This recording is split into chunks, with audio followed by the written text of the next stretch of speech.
Pasalamat tayo sa Diyos na tumawag sa atin para magkatipon sa pagdiriwang ng banal na Eukaristiyang ito kasama ng kaparian ng Diocese of Caloocan at ilang mga panauhing pari sa espesyal na okasyon ng pagtatalaga ng bagong kura paroko para sa Sagrada Familia Parish. Alam niyo po, hindi ko pinili ang mga pagbasa ngayong gabi. Nagkataon lang na ika nga, swak na swak para sa Sagrada Familia Parish. Sa araw ng pagtatalaga ni Father Ricky bilang inyong bagong parish priest. Maganda ang timing ng mga readings na ito. At natutuwa ako na pinili nila yung pagbasang narinig natin from the Book of Sirach tungkol sa paghahanap ng isang mabuting kaibigan. Parang pinipresuppose ng liturgist na namili na pagsabayin ang dalawang pagbasang ito at ang pagbasang narinig natin tungkol sa pundasyon ng relasyon ng mag-asawa para bang ipinapalagay na ang mag-asawa ay dapat maging magkaibigan din. Kung mahirap na nga ang maghanap ng tunay na kaibigan, syempre, ihamak na mas mahirap ang maghanap ng tunay na asawa ang isang taong ibig mag-asawa. Dapat ang kanyang makabukluran ng puso at diwa ay ang magiging pinakamatalik niyang kaibigan. Alam niyo po, hindi ako gaanong kontento sa translation ng question ng mga Pariseo kay Jesus sa verse 2 ng narinig nating pagbasa. Kasi ganito ang translation, pinahihintulutan ba ng kautusan na hiwalayan ng lalaki ang kanyang asawa? Hindi separation ang pinag-uusapan dito, kundi diborsyo. Ang diborsyo, hindi lang yung hiwalayan. Kasi ang naghihiwalay pwede magsamang muli kundi pagpapawalang bisa. So ang tinatanong, pinahihintulutan ba ng kautusan ni Moises na pawalan ng bisa ng lalaki ang kanyang kasal sa kanyang asawa? Pagpapawalang bisa. Ano ba talaga ang sakramento ng kasal para sa ating mga mananampalatayang Katolikong Kristiyano? Simulan ko sa isang possible answer. Tingnan ko kung sasang-ayon kayo.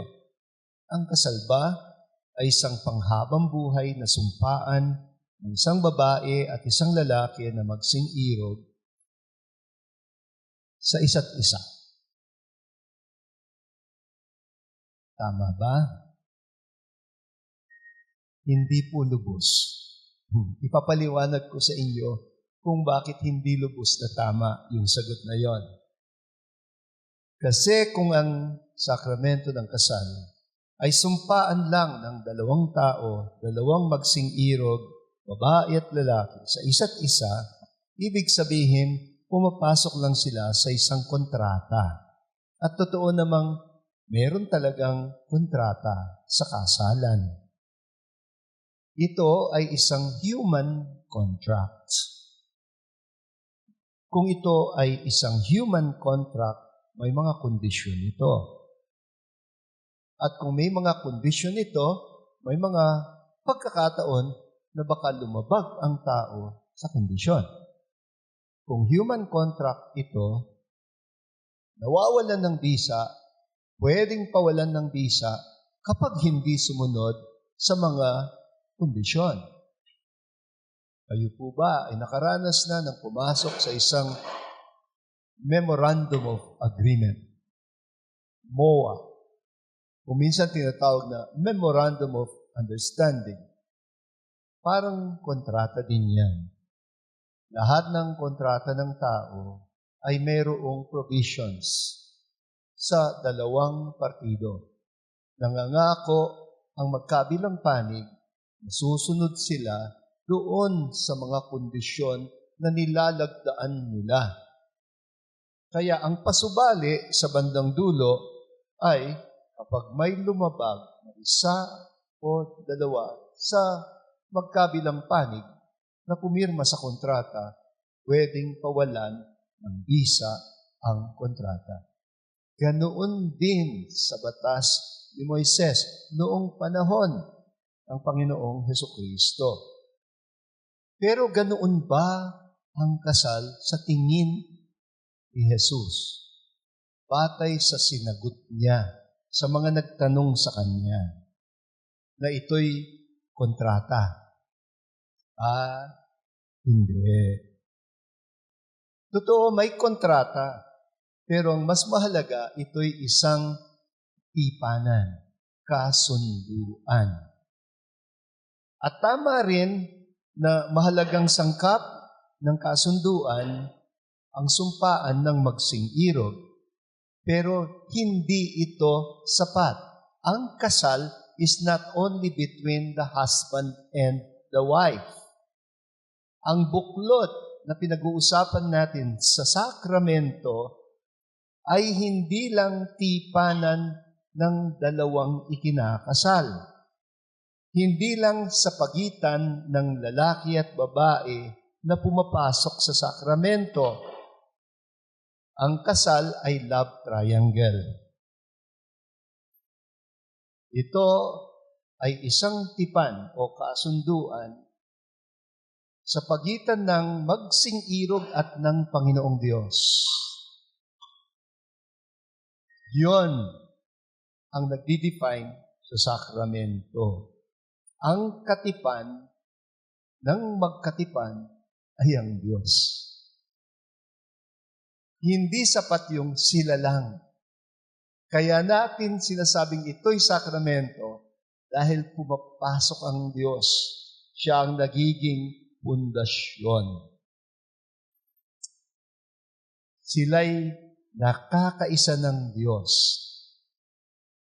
Nakakaisa din na ang Diyos na nakiisa sa ating pagkatao sa pamamagitan ng Panginoong Hesukristo.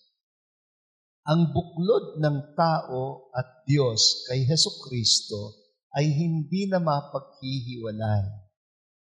Hindi ba? Si Jesus, kinikilala natin, siya ay Diyos na totoo pero ilang persona? Isa lang. Isa lang ang persona ni Kristo. 3 persona ng Diyos, Ama, Anak, at Espiritu Santo. Pero ang Diyos, Anak, isang persona lang siya. Hindi dalawa. Siya'y Diyos na totoo at taong totoo sa iisang persona. Pinagbuklod niya ang pagka-Diyos ng Diyos at pagkatao ng tao. Kaya kay Kristo, wala nang makapaghihiwalay sa pagkatao natin sa pagka-Diyos ng Diyos. Yun ang dahilan. Ba't sinabi yun ni St. Paul? Walang makapaghihiwalay sa atin sa pag-ibig ng Diyos dahil kay Kristo. Siya ang buklod. Siya ang buklod. Kaya, siya pumapasok dun sa relasyon. Siya ang magiging pundasyon. At yun ngayon ang dahilan kung bakit sinabi ng Panginoong Hesukristo, ang pinagsama ng Diyos ay huwag paghiwalayin ng tao.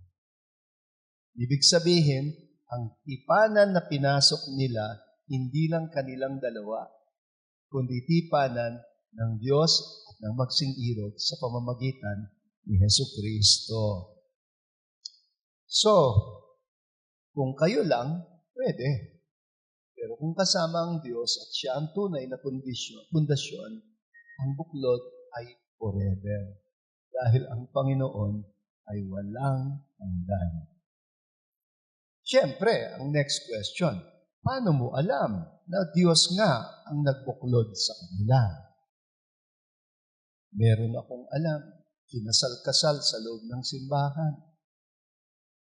Tapos, napilitan lang pala si babae dahil malaking utang ng kanyang pamilya doon sa pamilya ng lalaki. Ginawa siyang pambayad utang. Tapos kinasal sila. Tapos ang tanong sa akin ng babae, Bishop, ang sabi niya, paano kung hihiwalayan itong lalaking to na kahit hindi ko siya mahal, kinasal kami sa mata ng Diyos sa simbahan.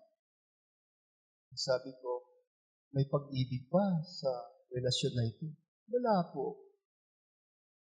Kusang loob ba para sa iyo ang pagpasok sa kasal na ito? Hindi po. Hindi siya valid. Pinagsama po kami ng Diyos Ay hindi, pinagsama kayo ng utang. Huwag mo namang insultuhin ng Diyos. Kahit ilang balding holy water ang iwisik sa inyo, hindi magiging banal ang isang relasyon na ang pundasyon ay utang. Hindi kasal yan, sakal yan. Yan ang kinakalas. Ang hindi pinagsama ng Diyos, huwag sanang pagsasamahin ng tao. Paano mo alam na pinagsama ng Diyos? Kung may totoong pag-ibig na galing sa Diyos. Yung pag-ibig na yon, yun ang inaalagaan. Yun ay regalo ng Diyos. Yun lang ang makapagpapatagal sa isang relasyon ng magsiirog. Kaya ang pinagsama ng Diyos, hindi mo kayang paghiwalayin yan kasi siya ang buklod. Wala kang authority dyan. Pero ang hindi pinagsama ng Diyos, ay huwag mo namang ipilit. Huwag mo namang ipilit. Kaya hindi po lahat ng kasal valid Kasi alam ng Diyos Yun nga lang, minsan nagkakamali yung tao. At minsan, later na lang lalapit sa obispo, sasabihin, may visa po ba talaga yung kasal namin? Annulment ang tawag doon. Application for annulment. Hindi mo pinapawalang visa ang kasal, kundi dinedeklara mo na wala siyang visa mula nung simula. Moro-moro lang. Ang kasal na moro-moro ay hindi totoong kasal. Kaya, mayroon tayong tinatawag na proseso ng annulment. Ito'y hindi pagpapawalang visa, kundi pagdeklara na simulat sa pool, mula sa simula, talagang wala siyang visa. Hindi siya totoo. Pero kung totoo siya, kung sakramento siya, wala tayong authority doon. Kahit ako, wala akong authority na paghiwalayin. So, ito yung isang bagay. Sana mas lubos na maintindihan ninyo bilang mga kaparokya sa Sagrada Familia. Kasi sa tingin ko, yon ang malaking apostolate ninyo, ministry ninyo. Nung in-install ko yung si Father Ken Meral, ang sabi ko, akala ninyo, ini-install ko si Father Meral. Ngayon, kung hindi sasabihin ko, akala ninyo, ini-install ko si Father Ricky bilang inyong pastol. On the one hand, totoo. Pero on the other hand, hindi totoo. Hindi naman siyang pastol dito Sino po? Kayo? Well, pwede mo sabihin, kinatawan ko lang naman si Father Ricky dito sa parokya ninyo dahil ang obispo ang nag-authorize sa kanya. Nire-represent niya ako. Kaya, sino ang pastol? Si Bishop Ambo? Hindi rin. Hindi rin. Ako, inapuwenta ko ni Pope Francis na maging obispo sa Caloocan. So, sino ang pastol? Si Pope Francis? Hindi pa rin. Ang tunay na pastol ng simbahan ay walang iba kundi si Kristo. Si Kristo. At tayong lahat, nakabilang sa simbahan bilang katawan ni Kristo, ay tinawag na makibahagi sa buhay at misyon ng mabuting pastol. Kaya hindi ko tinatalaga dito si Father Ricky para lang pastulan kayo. Hindi naman kayo mga tupa. Oo, aalagaan niya kayo sa pananampalataya bilang isang pari.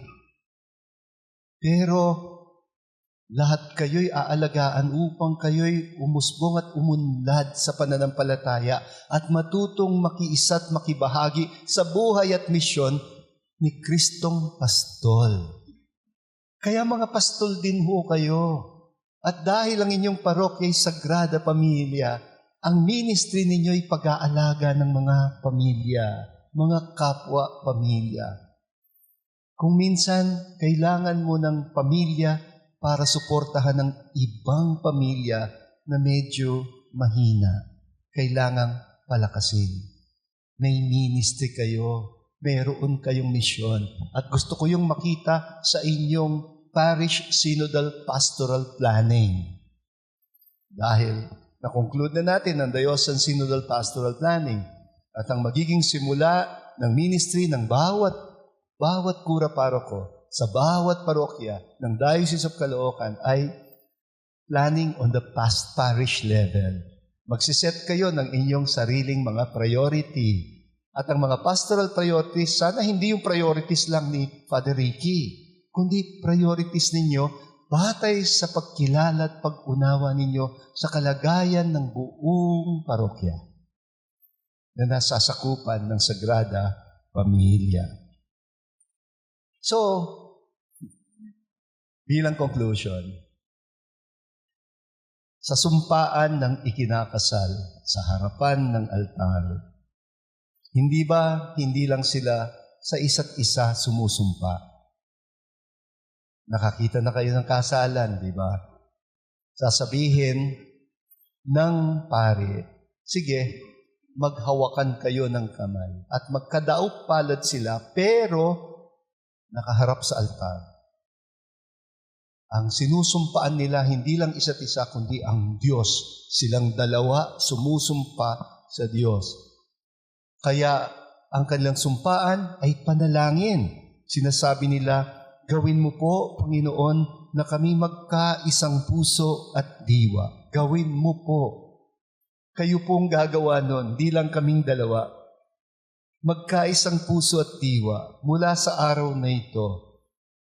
Sa gitna ng kaginhawahan at kagipitan, kayamanan at karukhaan, karamdaman at kalusugan, hanggang kami paghiwalayin ng kamatayan.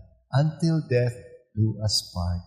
Yung prayer na yon, hindi nila prayer sa isa't isa, kundi sabay na prayer nila kay God. Kasi siya ang kasumpaan. At siya lang ang magpapanatili at magpapatatag sa pag-ibig na magsing-irog na pundasyon ng pagbubuo ng isang matatag na pamilya. Hindi matatag ang pamilyang hindi nakapundar sa totoong pag-ibig. Pag-ibig kagaya ng pag-ibig ni Kristo sa buong sanlibutan. So sana sa diwang ito ay maging malinaw sa inyo ang pagtutulungan ninyo ng inyong magiging bagong kura paroko, si Father Ricky Omol. At Father Ricky, ngayon, itinatagubilin ko sa iyo ang bayan ng Diyos sa parokyang ito.